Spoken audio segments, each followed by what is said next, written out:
All right, y'all. So today we are going to show you again how to replace the bungee on your Duotone click bar. So we had already made a video on how to change this in the past. So if you want to see that video, you can go to Ocean Air Sports on YouTube and you can check that out. It's also on our website.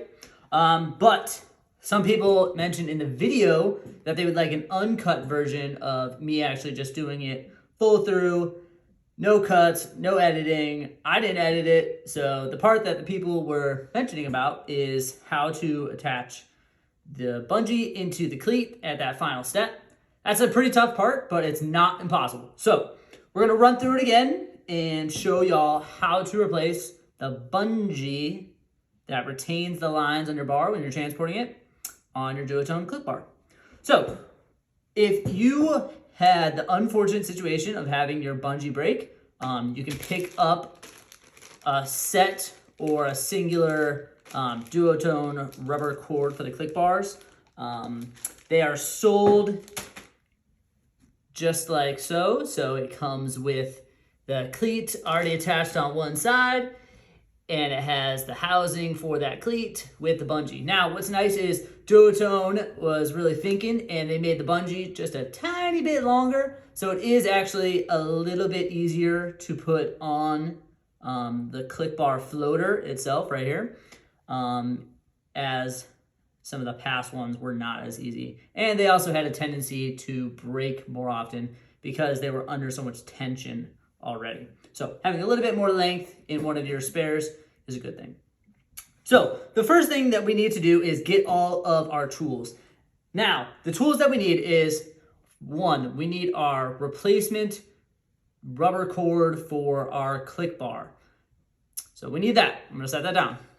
Next, we need, very important, we need a pair of these vice grips. Okay, they lock.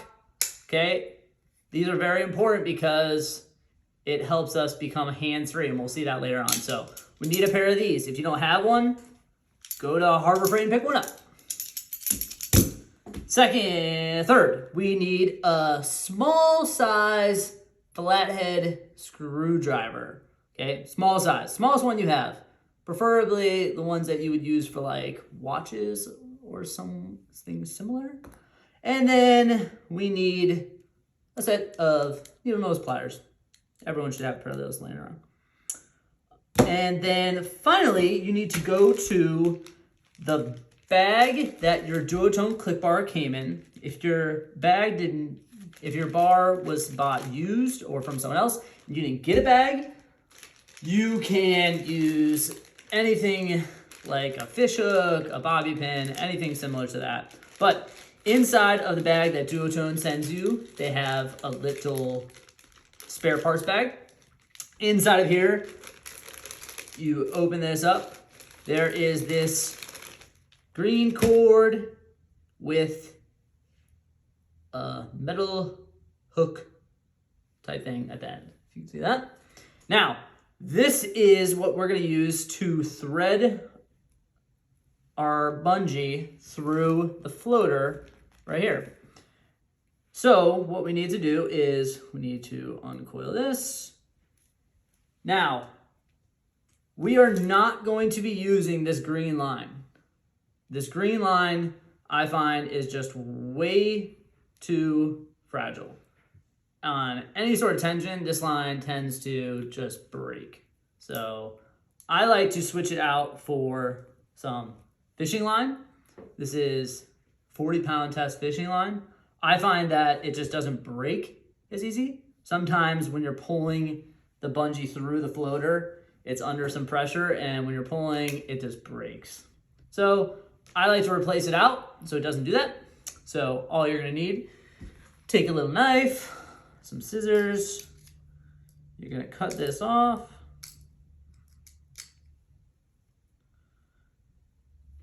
Okay, let's cut this on the table.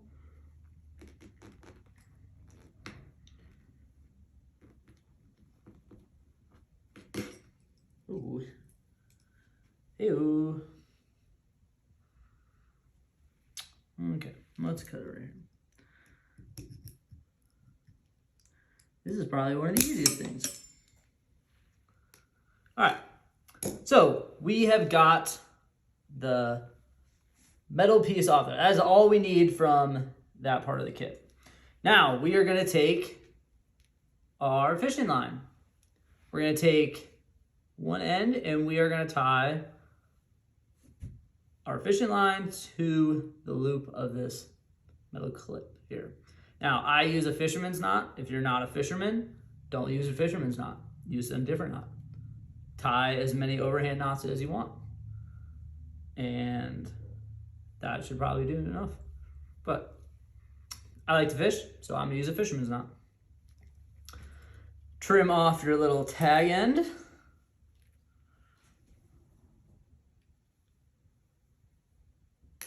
Okay, perfect. So we are all set to go. We've got our replacement bungee, we've got our line and our hook that we need to replace it, and we've got all the tools to do so. Now, the first thing that you need to do is you need to thread this line through the bottom of the floater. So right here is the bottom of the floater. So you're gonna thread this fishing line through the end that does not have that little metal hook on it. So you're gonna take the end that does not have the metal hook, and you're gonna thread it up through here. Now, you should see it through the hole on the top end of the floater. You should see it start to poke through. Okay, see, I can see it down there. You might not be able to see it, but I can see it down in there. So what I'm gonna do now is I'm going to take my needle nose pliers. Sometimes you can even just use your flathead screwdriver just to kind of get down in there and pull that cord up. For me, I have better success using these pliers.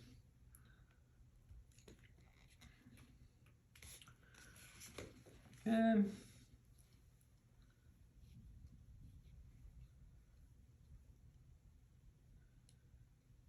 And all of this just takes a little bit of time.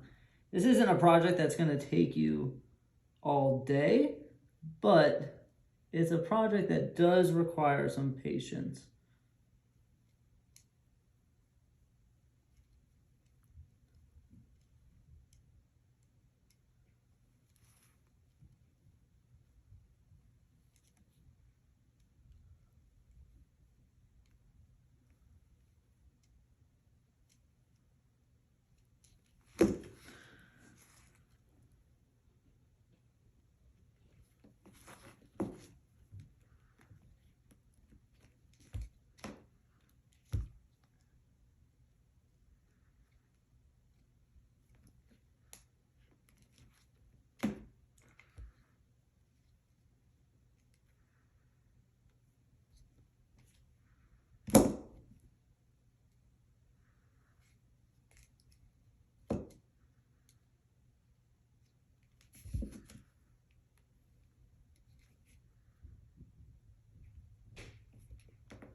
Okay, so you can see I kind of struggle with it. That's kind of part of it. Sometimes it doesn't work perfectly. That's why this is the uncut version. So now that we have the line through the floater, what we need to do now is we are going to take our replacement bungee, okay? Remember, one side is already cleated in.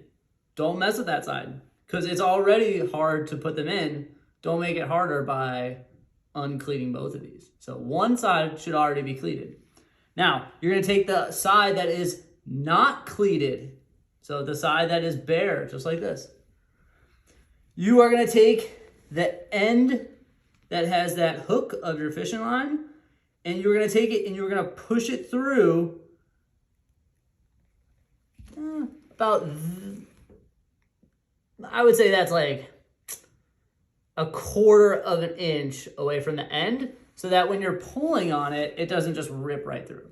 So you're gonna take that point of our hook, you're gonna push it through the bungee, about a 1/4 inch back, so that way, like I said, it doesn't just push through.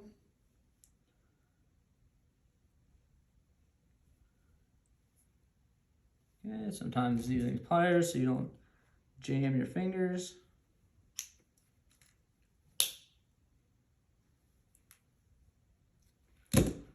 Okay, so now we have our bungee is attached to the end of our fishing line. Our fishing line is through our floater. Let me clean up a little bit here.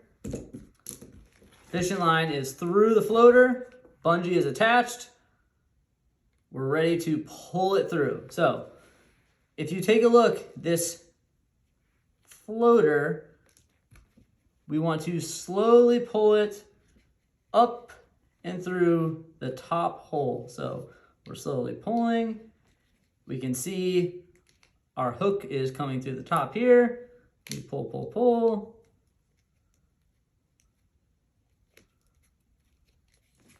Sometimes you gotta back it out, so sometimes you gotta pull back on the bungee. Pull it back again. Pull, pull, pull.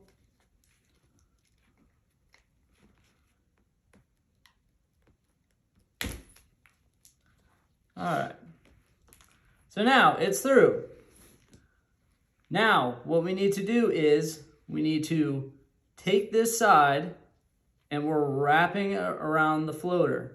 So we're gonna take it, we're gonna wrap it around the floater. There's a little groove, a little indentation that's already on the floater itself. You're gonna wrap it around. For me, mine came off, so all I'm gonna do is I'm gonna hook this back on. Yours might not have fallen off, but look, all I did was just put it right back on there.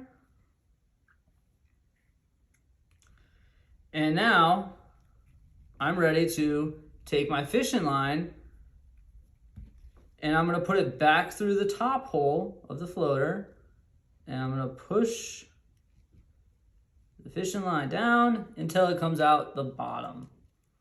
So I'm pushing it through, came out the bottom, pull, pull, pull. Now, you can see here, my hook got a little bit bent, so I can take those pliers again. I can just close that off a bit. That way it's not catching on any of the foam inside of there. We can see bungee is wrapped around the floater. It's in that indentation. Now I'm going to pull it through. Okay, this is where it takes a little bit of pressure. Oh, see, mine popped off. I gotta redo mine. So, mine popped off, no biggie. Take your fishing line, thread it through again.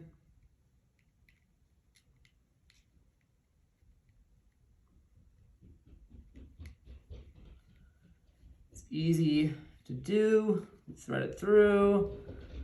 We take our hook, make sure our bungee is wrapped around the floater. See, this is the real version here. Everyone messes up. See, I messed up. Now we gotta redo it. So, put our hook back through the bungee. Oops.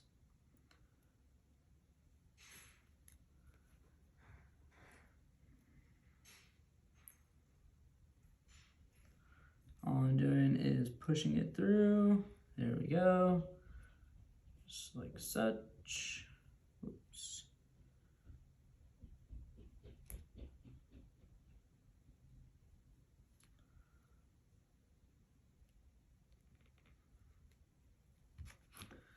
I'm gonna go back to my pliers because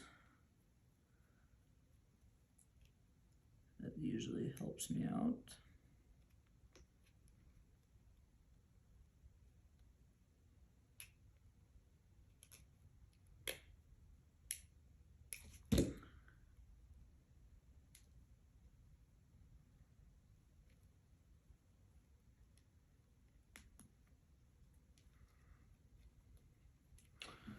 All right, let's pull it through again.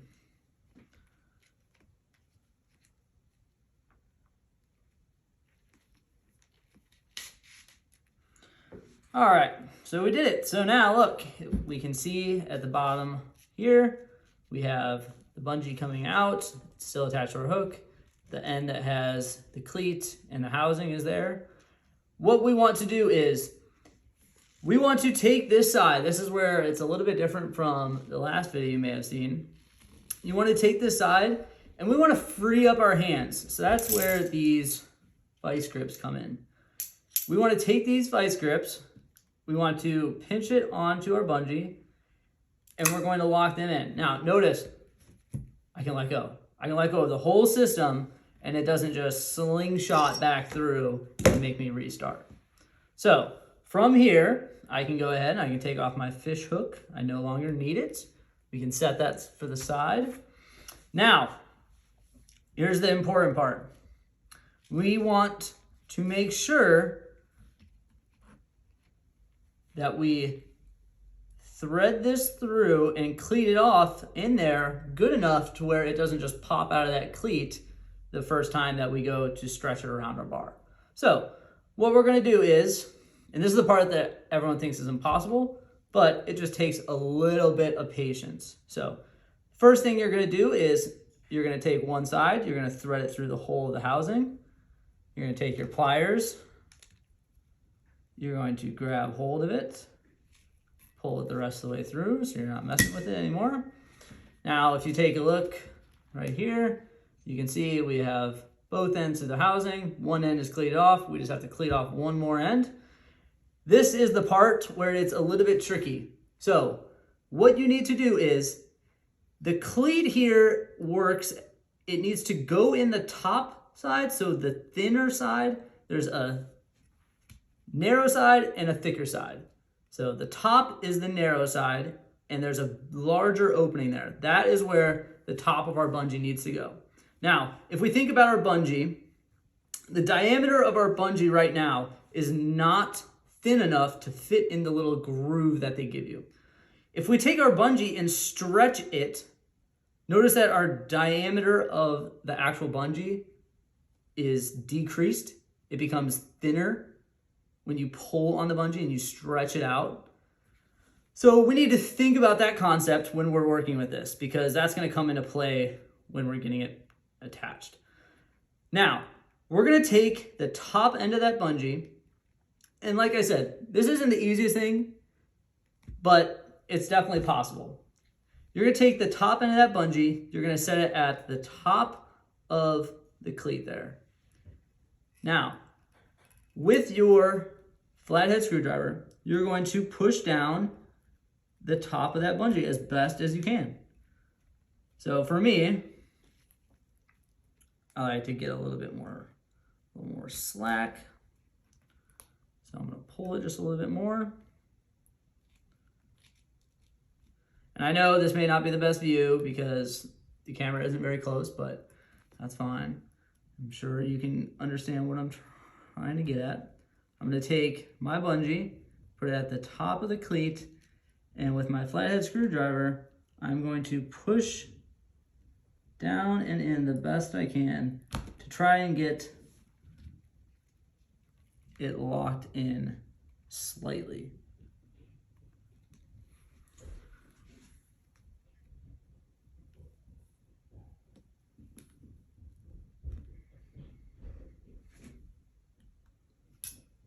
Okay, almost had it. Let's try one more time.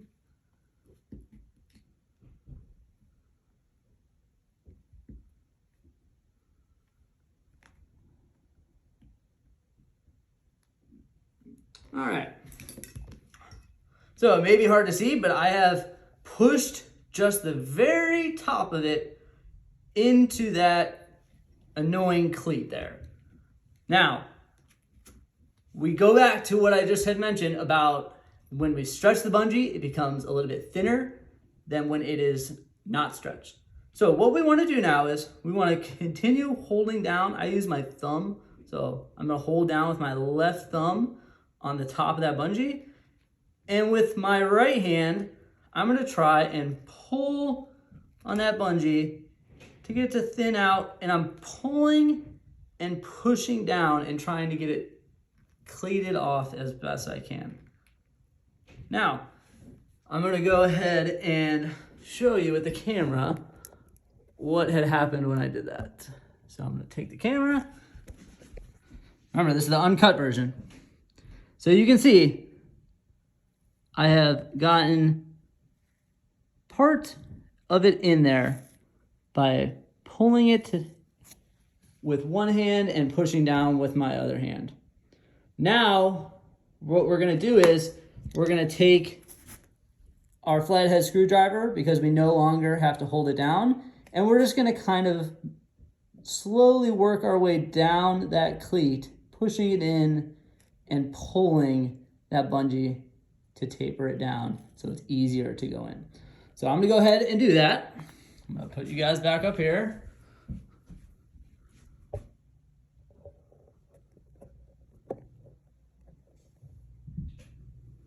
Okay. This is where it gets real serious. So I'm stretching that bungee out and I'm just working it in there. Pushing it with my flathead screwdriver until I'm satisfied that it's not going anywhere.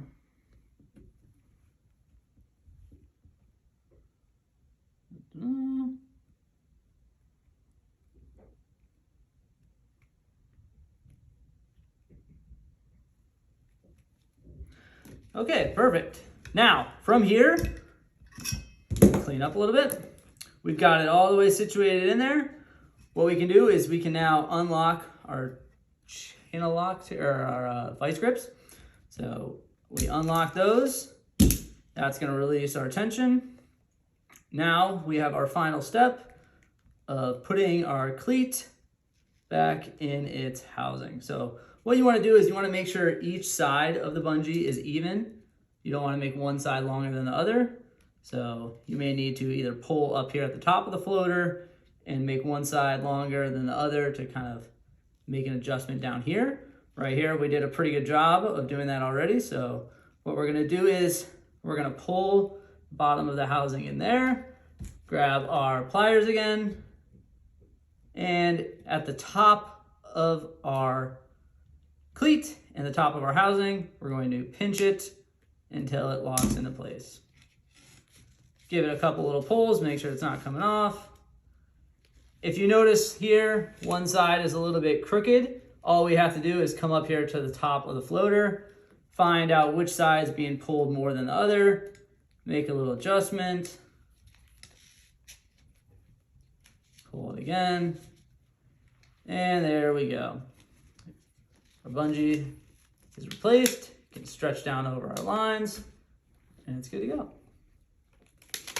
Not impossible. It's definitely not the easiest thing to replace on the Doutone click bar, but the bar is such an amazing tool that just replacing these bungees and spending a little bit of time on them is worth it in the end. So if you have any questions, feel free to give us a call at Ocean Air Sports 252-995-5000 or shoot me an email. Thanks.